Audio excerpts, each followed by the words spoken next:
The elevator doors slid open on the 32nd floor, and Naomi Clark stepped out too fast, nearly tripping as the wheels of her suitcase caught the edge of the threshold. Her heart was already racing before she fully entered the hallway. She didn't slow down. She didn't look around. She moved like someone who had learned the hard way that hesitation could cost her everything. Her fingers were numb as she dragged the suitcase behind her, the sound of its wheels echoing too loudly in the quiet corridor. Every step felt exposed. Every breath felt borrowed. She tightened her grip on the strap of her shoulder bag and forced herself to keep walking, even as her pulse hammered in her ears. 3 days earlier, she had walked into her apartment and found her ex-boyfriend, David, sitting on her bed with her laptop open in front of him. She hadn't screamed. She hadn't spoken. She had just stood there frozen as he scrolled through her private emails with casual confidence, like he owned them, like he owned her. He had installed tracking software on her phone. He had accessed her bank accounts. He had taken screenshots of her transactions and forwarded them to himself. And when she demanded to know what he thought he was doing, he had leaned back against the headboard, smiled slowly, and said the words that still rang in her head now as she walked down this unfamiliar hallway. "You don't leave me. You don't disappear. You belong to me." That was the moment Naomi ran. Besties, before we continue, let me ask you a question. Have you subscribed to our channel? If not, please do so to help this channel build a strong community and tell us where you are watching from in the comments section. Naomi reached her door, apartment 32C, and fumbled for her keys. Her hands were shaking so badly she dropped them once, then again. She forced herself to breathe. In, out, slowly. She reminded herself that she was safe, that she had done everything right. She had spent 6 months planning this escape in silence. A hidden savings account. A burner phone she kept buried in her gym locker. Articles bookmarked under innocent names. Lists memorized and then deleted. She had learned how to vanish without leaving a digital trail. No forwarding address. No social media. No shared contacts. Cash payments. A building with private security and restricted access. A place so far outside her old life that it barely felt real. She unlocked the door and stepped inside, closing it quickly behind her. Only then did she let herself exhale. The apartment was clean, modern, and far too expensive for someone like her. Pale walls, floor-to-ceiling windows, silence so complete it felt unnatural. Naomi leaned her back against the door and closed her eyes, trying to slow her breathing. This was supposed to be her hiding place, her reset, her chance to breathe without fear. She didn't know yet that she had moved, next door to someone who noticed everything. When she opened her eyes and turned to set her bag down, a sound outside made her freeze. A door opening, footsteps, calm, unhurried. She waited, her body instinctively going still. Then, against her better judgment, she cracked the door open just enough to look. A man stood in the hallway across from her, locking the door to apartment 32B. He was tall, broad-shouldered, dressed in dark slacks and a fitted jacket that looked tailored rather than trendy. His movements were controlled, precise, like someone who never wasted energy. His hair was neatly styled, his posture straight without being stiff. But it wasn't his appearance that made Naomi's stomach twist. It was the way he scanned the hallway before turning, the way his eyes moved with quiet calculation, taking in exits, reflections, angles. The way his presence seemed to settle into the space instead of merely occupying it. When his gaze landed on her, it felt deliberate. Not surprised, not curious. Aware. She felt it immediately, that sensation of being seen too clearly. Her fingers tightened on the edge of the door. "New neighbor," he said calmly. His voice was low, steady, with a faint accent she couldn't place. It wasn't friendly. It wasn't hostile. It was observant. Naomi swallowed, just moved in. He nodded once, his eyes flicking briefly to the suitcase behind her, the tension in her shoulders, the way she kept her body angled toward the door like she was ready to retreat at any moment. "Welcome," he said. That was it. No smile, no questions, no attempt to extend the conversation. She muttered a quick thank you and closed the door, locking it with more force than necessary. Her heart was pounding again, but this time it wasn't just fear. It was confusion. She didn't know why that brief interaction had unsettled her so deeply. She had lived around strangers her entire life. Men didn't scare her automatically. David scared her. And yet, the man next door made her feel exposed in a way she couldn't explain. She spent the rest of the evening unpacking only what she needed. Clothes, toiletries, her laptop, the bare minimum. She kept the lights low. She double-checked the locks.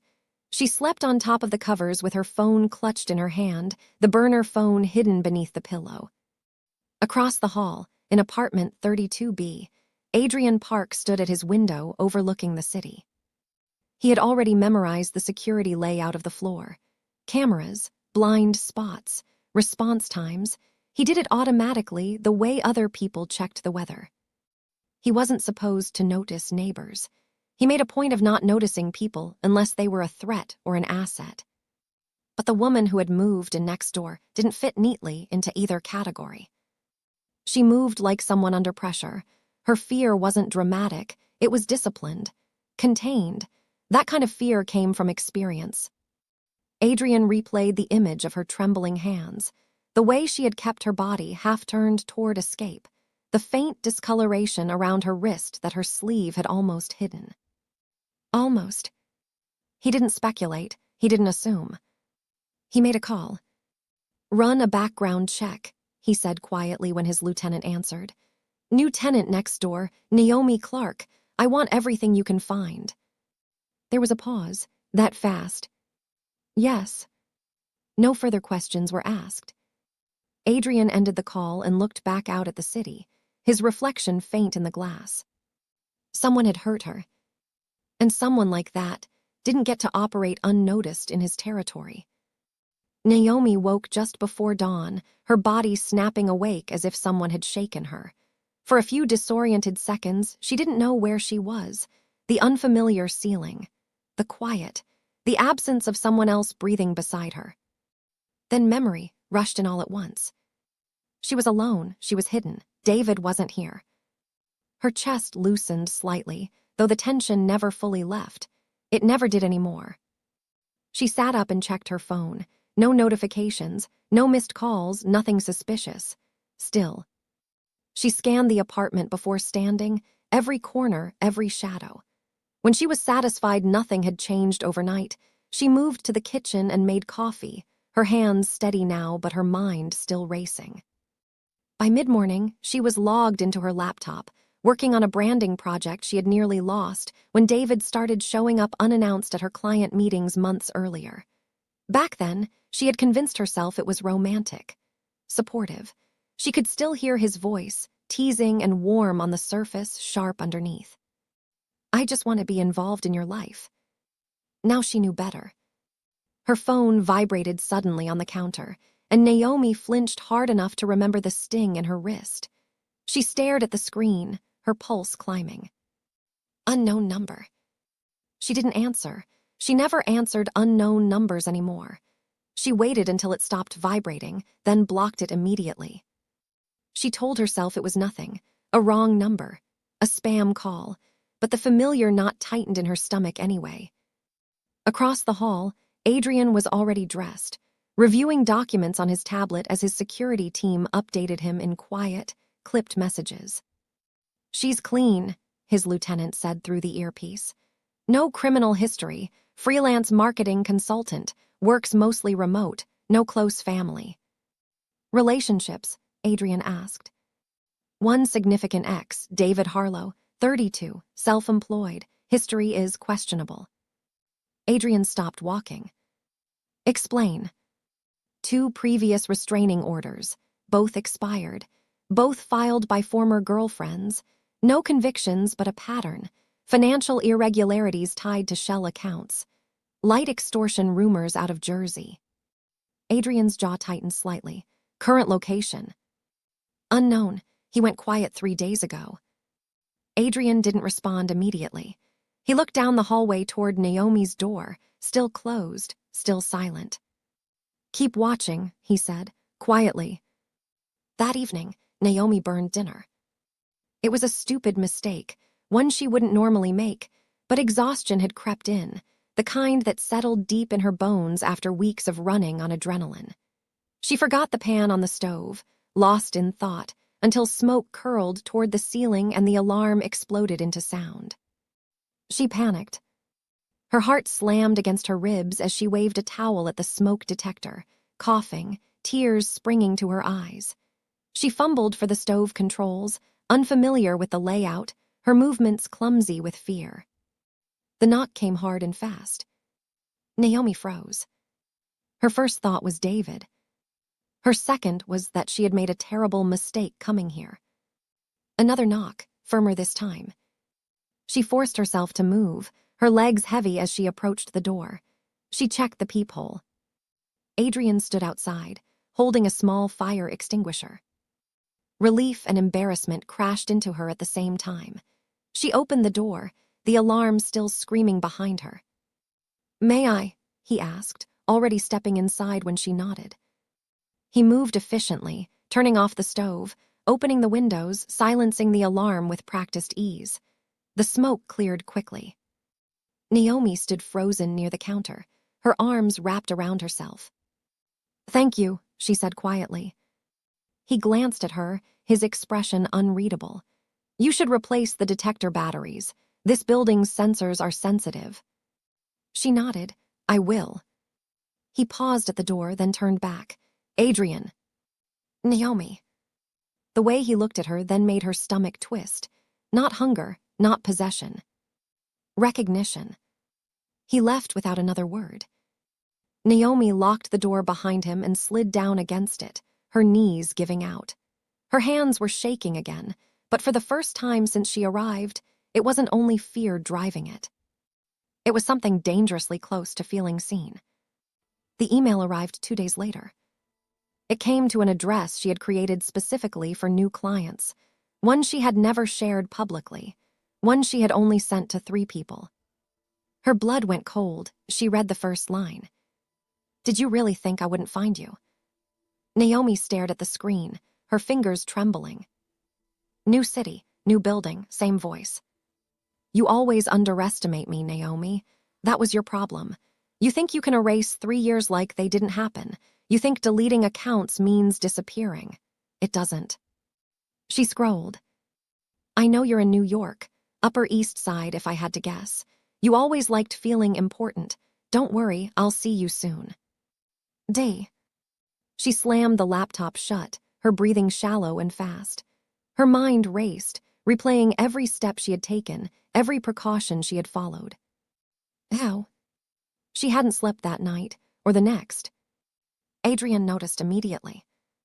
He saw it in the way she startled when the elevator chimed, in the way she checked her reflection in mirrored surfaces like she was searching for someone behind her, in the way she avoided eye contact, her body coiled tight with anticipation. That afternoon, his security feed flagged a vehicle parked across the street longer than normal. Dark sedan, New Jersey plates. Adrian had the information pulled within minutes. The car was registered to a company that didn't exist. He made a call. "I want eyes on David Harlow," he said calmly. "Discreet. If he's in the city, I want to know before he gets close." That evening, Naomi found a small package outside her door. She stood staring at it for a full minute before picking it up, every nerve screaming caution. She brought it inside carefully, locking the door behind her. Inside was a personal safety alarm, sleek, lightweight, and a note. "For your walks, stay alert. A." Naomi sank onto the couch, the tension in her chest loosening just enough to let her breathe. Someone was paying attention. Someone was watching out for her. And for the first time since she ran, she slept through the night. Naomi tried to convince herself that the safety alarm was just a precaution, a thoughtful gesture, nothing more. But every time her fingers brushed against it in her pocket, she felt the quiet reassurance of not being completely alone. She kept working. She kept walking. She kept pretending that her life wasn't tightening around a single, dangerous point. 2 weeks passed. She started speaking to the building concierge, A woman named Alina who had a warm smile and a habit of leaning in when she talked, as if every conversation was a shared secret. Naomi found herself lingering at the desk longer than necessary, grateful for the normalcy. One morning, as Naomi signed for a package, Alina lowered her voice. "You live next to Mr. Park, right?" Naomi hesitated. "Adrian." Alina nodded slowly. "Very private man, very powerful. Owns half the logistics companies that keep this city running, if rumors are true." Naomi forced a small smile. "He seems quiet." Alina chuckled softly. "That's one word for it. People say he's connected, not the kind of man you cross." She straightened, her tone shifting. "But he's always been respectful to staff, generous too." "That counts for something." Naomi thanked her and walked away, her thoughts spiraling.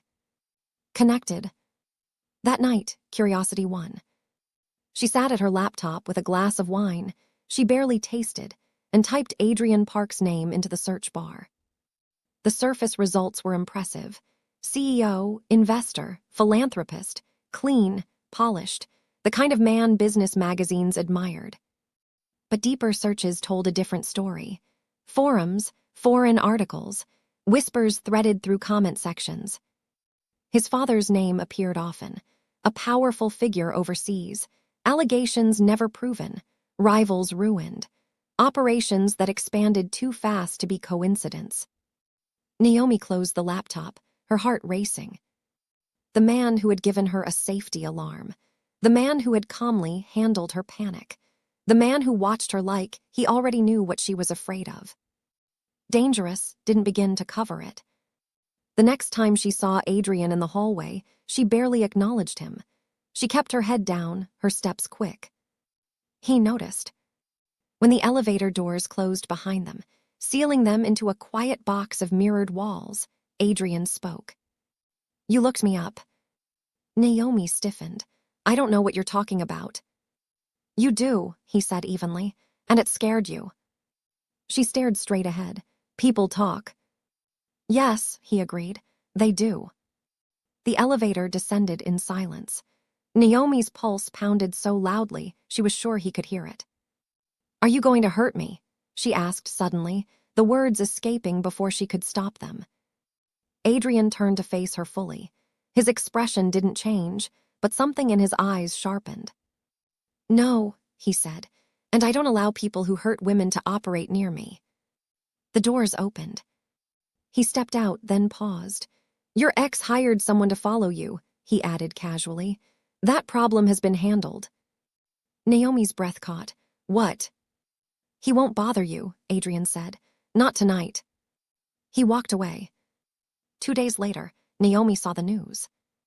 A private investigator had been arrested for illegal surveillance and stalking. The report mentioned multiple victims. One photograph blurred on the screen made Naomi's knees weak. It was her. Her building, her entrance, her life. She watched the segment twice, her hands shaking. Adrian hadn't exaggerated. He had intervened. That evening, Naomi stood outside his door for a long time before knocking. Adrian opened it almost immediately. "Come in," he said quietly. His apartment was larger than hers, immaculate without being cold. Minimal, intentional. Her eyes were drawn to a small shelf holding 3 framed photos. A woman with kind eyes, a stern man, a smiling teenage girl. "My family," Adrian said when he noticed her staring. "My sister." "What happened to her?" Naomi asked softly. He was silent for a moment. "She trusted the wrong man." The words landed heavy between them. "She tried to leave," Adrian continued. "He wouldn't let her." Naomi felt her throat tighten. "I'm sorry." "So am I," he said. He looked at her then, really looked at her, and the distance between them shifted. "I won't let that happen again," he said. Naomi believed him. And that belief terrified her almost as much as it comforted her. Naomi tried to go back to normal after that night, but normal no longer existed in the same way. Knowing that David had been close enough to photograph her building shattered any illusion of safety she had been clinging to. Every sound in the hallway made her flinch. Every unfamiliar face on the street made her heart jump. She kept replaying the news footage in her mind, the grainy image of herself entering the building, unaware she was being watched. She wasn't just being hunted in theory. She had been hunted in reality. Adrian didn't press her. He didn't hover. He didn't show up uninvited. That restraint mattered more than he probably realized. He let her decide when to speak, when to retreat, when to breathe. But he didn't stop watching. His people tracked David's movements with precision. Every credit card swipe, every burner phone activation, every hotel check-in. David wasn't being subtle anymore. He was angry, and angry men made mistakes. 3 weeks after the arrest of the private investigator, Naomi came home to find a delivery waiting at her door. Black roses. 12 of them arranged neatly in a glass vase. No card, no signature. Her hands went numb. David had sent black roses after every argument, every time she tried to assert independence, every time he wanted to remind her that he was still in control. Her phone slipped from her fingers and hit the floor. She didn't scream. She didn't cry. She stood there staring at the flowers, her chest tight, her mind screaming one word over and over. He found me. She picked up her phone and called Adrian without thinking. He answered on the first ring. He knows where I live, she said, her voice breaking despite her effort to keep it steady. He sent flowers, black roses. There was a pause on the line, not surprise, not confusion. I know, Adrian said calmly. He booked a flight this morning. He lands tomorrow. The room tilted. He's coming here, Naomi whispered. Yes. Fear surged, sharp and immediate. What do I do? You listen to me, Adrian said. His voice didn't rise, but there was steel beneath it now. You stay inside. You don't confront him. You don't answer unknown numbers. You don't open the door for anyone but me. Naomi swallowed hard. I don't want to keep running. I know, he said. You won't. That night, Adrian turned the building into a fortress. Additional security appeared at every entrance, seamlessly integrated with the existing staff. New cameras were installed on their floor, invisible unless you knew where to look. Adrian's people rotated shifts in unmarked vehicles nearby. Naomi moved into Adrian's guest room without protest. She packed a small bag, her movements quiet and automatic. She didn't sleep much. On the balcony just before dawn, Naomi stood wrapped in a blanket, staring at the city lights fading into morning. Adrian joined her silently, handing her a cup of tea. You don't have to be strong tonight, he said quietly. She let out a shaky breath. I'm tired of being afraid. He nodded. So am I. Later that afternoon, David made his mistake. He tried to lure her out. The message came from a number that mimicked a police alert system, warning residents of a gas leak and instructing immediate evacuation. Naomi stared at it, her heart racing, but something felt off. She showed Adrian. He looked at the screen once. It's fake. How do you know? Because I would have known first. David arrived near the building just after sunset. He didn't make it inside. Adrian's people intercepted him in an alley 2 blocks away, the confrontation swift and silent. David struggled, cursing, threatening, insisting he knew his rights. Adrian stepped forward when David was pinned against the brick wall. You don't, Adrian said calmly. David laughed harshly. You think you scare me? You're just another rich man playing hero. Adrian leaned in, his voice low. I know about the other women. David froze. I know about the restraining orders, the money you skimmed, the threats you never thought anyone recorded. I know everything. David's bravado cracked. You don't know who you're dealing with. I do, Adrian said, and you made the mistake of thinking she was alone. He straightened. You leave this city tonight. You don't contact her again. If you do, I release everything. David's face drained of color. You can't. I already have, Adrian interrupted. Authorities, journalists, lawyers, they're waiting. David nodded frantically. I'll go, I swear. Run, Adrian said. David didn't hesitate. In the weeks that followed, the pressure finally eased. David disappeared from New York. Investigations opened quietly. 2 former partners turned on him. 2 former girlfriends came forward. Naomi began to sleep again. She laughed more. She worked longer hours. She started writing, pouring her experience into words that reached people she had never met. Adrian watched her transform, something inside him shifting as well. One night, she showed up at his door with takeout. "I don't want to be afraid anymore," she said. "I want to choose something real." He studied her for a long moment. "So do I." He kissed her gently, the kind of kiss built on trust rather than urgency. For the first time in a long time, both of them felt like they were stepping into something instead of running away. Time did what fear never allowed Naomi to do. It gave her space. In the weeks after David fled the city, life didn't snap back into place all at once. It unfolded slowly, cautiously, like something fragile being tested for cracks. Naomi still checked locks twice. She still startled at unfamiliar footsteps, but the panic no longer owned her. She was sleeping through the night. That alone felt miraculous. The investigations moved quietly at first, then louder. Anonymous evidence landed in the right hands. Financial records, messages, patterns that could no longer be ignored. David's name appeared in news articles she didn't seek out but couldn't avoid. Fraud, stalking, conspiracy. The words felt surreal when attached to someone who had once told her he loved her. 2 women came forward, then another. Naomi cried when she saw them speak on television, not because it reopened wounds, but because it closed something she had carried alone for too long. She wasn't imagining it. She hadn't exaggerated. What she survived had been real. And it mattered. She poured herself into work with a focus she hadn't felt in years. Clients noticed. Word spread. Projects grew bigger, better. Her confidence returned piece by piece, not borrowed from anyone else, but built from the ground up. At night, she wrote. At first, it was just fragments, thoughts she never said out loud, then full posts. Stories, advice she wished she had heard sooner. She didn't attach her name, she didn't promote it, but people found it anyway. Messages poured in, women thanking her, men admitting they hadn't recognized their own behavior until reading her words, survivors who finally felt seen. She wasn't just healing anymore. She was helping. Adrian watched it all with quiet admiration. He never pushed, never claimed credit.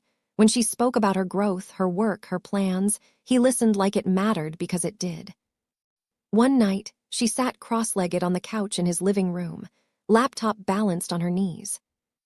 "I want to do more," she said suddenly. Adrian looked up from his phone. "More how?" "I want to build something real," she said.